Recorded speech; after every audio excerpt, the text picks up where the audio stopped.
So the last part here that you may come across, which will come up in the eye positions as far as toxins, could be radiation. So we use a marker which is for radiation. My experience with radiation was when Joe Schaefer and myself went to Russia in 1991 to Novosibirsk and Novokuznetsk in central Siberia. And we found during the week that we were staying there, our energy levels went right down. We got generally tireder and tireder and tireder. And when we came back, we felt really very exhausted. And Joe was living at the time in Italy. And Joe's American. He lived in Denmark. He was fantastic at languages. Joe speaks Danish, Italian, American, English. But a remarkable thing happened to Joe when he came back, because he rang me up a few days after he got back. And he said, "How are you?" I said, "Well, I'm all right, but I'm, pretty tired." In fact, I could have just pulled off the road with going to work and just fallen asleep in the car. And he said, "You know what's happened to me?" And I said, "No." He said, "I've lost all my ability to speak Italian." And he was working in Italy at the time, which is a bit inconvenient. And he said, "What am I going to do?" So I said, "I don't know." This is 1991. We didn't really, I was just a novice at this at the time. And I just sort of over the next 3 months got worse and worse and worse, more and more tired. And then a colleague said, "Would you like me to get my husband, who does radionics, to do an analysis for you, Chris?" So I said, "Yes, that would be a good idea." And she said, "Because I'm a bit worried about you. You seem to be exhausted and tired." And I said, "Yeah, I am. Do." So she rang back in the evening and she said, "It is very strange what he's picked up, but he's picked up that you've got a high level of radiation." And I said, "Oh, could it be that we've been to Russia?" And he said, "Well, it might be, but he's picking it up in your treatment room." So I said, "Ooh." And they'd given us a whole load of books and various bits. Well, paper, of course, comes from trees, doesn't it? And trees come from Siberia, which has a high level, as you'll see, of radiation. And I bought these books and put them in the bookcase, which was literally by the back of my treatment table, where I would sit and do cranial work and various other ones, while I was being nicely exposed to this radiation coming into my back every day. And so I thought, what am I going to do? And I said, "What do you suggest?" And he said, "Well, you really need to get hold of an expert who knows what to do in this situation." And that's when I got hold of Jeff Bland. And Jeff and I set up a relationship then, and I studied and went through the process of taking what his early product of UltraClear was in those days, where you did 3 weeks. I think you did 1 week sort of like a preparation of taking it a couple of times a day. Then you did your middle week where you virtually ate nothing else but UltraClear as a solution. And then you did the 3rd week, going back into a normal sort of regime, but taking the powders. And basically the powders were just high levels of antioxidants in rice protein and that sort of thing. But what I did notice, and he changed the whole protocol as a result of me and a number of people who went through this, is we went through absolute hell in the 2nd week, because we basically fasted the 2nd week and only had UltraClear, and we did what he said, you upregulated phase 1 but not phase 2, okay, with this at that particular time. And boy, I had pains in tissues which I never dreamt I'd even got. I thought I hadn't hurt my shoulder, but boy did I have shoulder pains, leg pains, all sorts of things, very specific and actually painful to touch in there. And of course what I realized, it was the radiation coming back. It was coming out in there. So we bought a Geiger counter, and we discovered this. And and it was right, it's radiation, and it was coming out from their various bits. And you always hear about radiation, that once you've got it, you can't get rid of it. Anyway, just compounded the UltraClear did get rid of it. And I was very impressed. And that's how we got introduced to toxicity and detoxification and realized, yes, you can actually do these things, but maybe you do it around the other way and start gently and build up along. And maybe you don't need to do the whole fasting thing. So the whole regime was changed over a period of time there. But that sort of approach was very, very good. And what Jeff always said was you need to have your detoxification, your nutrients to upregulate your detoxification pathways, phase 1 and phase 2, with at least 10% of the compound being antioxidant to protect you from the free radicals that you're going to generate. Okay? So it must be that whatever the compounds are, there's got to be a higher lot of of antioxidants in there to support, you know, the whole detoxification process. But my story there was radiation, and I got my energy back quite quickly after that, although it was difficult to actually go through those 3 weeks, but I got it back, and Joe got his ability to speak Italian back, and he's been talking ever since Italian. So radiation. Ionizing radiation comes from alpha and gamma particles from the radioactive isotopes of certain elements. So certain elements above the level of 83 are radioactive, but certain isotopes of under 83 have radioactive isotopes or radioactive forms of elements lower down in the periodic table. But all the elements past 83 are unstable and radioactive. And this is why you get a joke, really, that you get some companies who sell products which have every mineral in there. So there's 100 minerals in the universe, and our product has all 100 in it. And you think, I hope it hasn't, because if it has, half of them are going to be radioactive, or a large amount of them. Even if they're in small amounts, I'd rather not take those in. So there's our periodic table again. So all these elements in the higher parts of here have all got radiation, but each of these elements also have radioactive isotopes, which are small amounts of the actual mineral. So even something like zinc would have a radioactive isotope, or a number of them, but there'd be a very small proportion of it. 0.000 percentage of zinc will be zinc of radioactive isotopes and not zinc 30. It may come also from exposure to ultraviolet light and cosmic radiations in high altitude jet travel. So you may get cosmic waves from jet travel. We always suggest, if you are sensitive to radiation, and some people are very sensitive to electromagnetic radiations and things, that you remove your watch during travel, okay, because it's metal and it'll hold it, and then you keep that. So it'll be attracted, radiation's always attracted towards metals. And in fact, I would go so far as to say, my experience through the years is that people who are electromagnetic sensitive have got toxic metal overload. Okay, so when they're full of toxic metals, and that radiation just lights them up, all right? So when you've got somebody who says, oh, I can't go near this, I can't go near that, test them for toxic metals, because the likelihood is they're full of toxic metals, and they're just absorbing everything that's around them. So detoxify them, put them on things to get them to flush out. You know, people say, oh, I can't use a mobile phone, I can't do this, I can't go there, oh, I feel awful, I've been there. Check them for toxic metals, because that's usually the cause of it. So cosmic radiation doesn't help either with people there. On some of the trips with my old company, I was doing a lot of trips to Australia and America a lot, and of course doing a lot of high-level jet travel with us. And I was very fortunate, because as you do a lot of jet travel, you get bumped up more and more and more, and you earn all these air points and things. So I went from sort of economy to world traveller class to business to first class.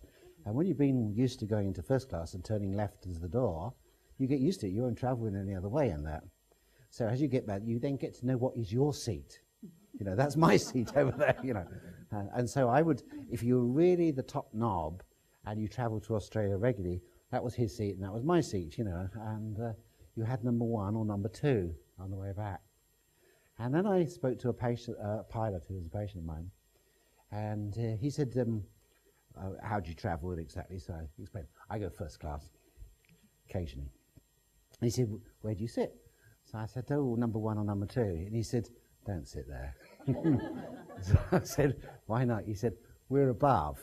And he said, if you ever come up to us where we are above, all our electronics is underneath us, which is just above you, because when you have your bed there, you're about that much from the radiation level. The highest radiation in the jumbo plane is in the first class, just up there. He said, and don't sit at number 7. You remember why? Because that's where the man goes down there to jumpstart the aeroplane if it stalls. There's a little trap, isn't there, underneath? Well, you know about that, don't you? So they go in their number 7 seat. Don't sit there either. So go in number 4 and 5 or 6, preferably on the right-hand side, because the trap is on the left-hand side. Okay, so high-level radiation from cosmic radiation. Cosmic will go straight through metal. Cosmic is very small gamma, and that will travel, because it has such a small wavelength, travels through anything. Okay, so it's very potent. So if you are sensitive, take off metal, and particularly watches and things. We used to have a demagnetizer. Do you remember the days of demagnetizer? We had patients who would jet travel, and they bring in their watches after they've jet traveled, and we demagnetize the watch and take the radiation out that way. So ultraviolet, anything from really 380 nanometers down is beyond the visible spectrum is in the ultraviolet. So we can see, most of us can see 390, 385. Some people can't even see 380, and then it goes black from there on. So it's in the invisible zone.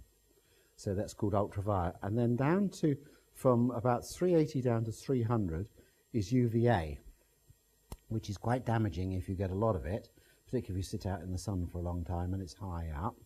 But UVB starts about 300 down to about 200, and that's much more penetrating. But we do need the UVB at about 290 to 300 to make the vitamin D, because it penetrates 5 layers of skin and has to convert the cholesterol into vitamin D. But of course you only need 10 minutes front and back to do that. You don't want to be out in that sort of UVB for hours and hours and hours.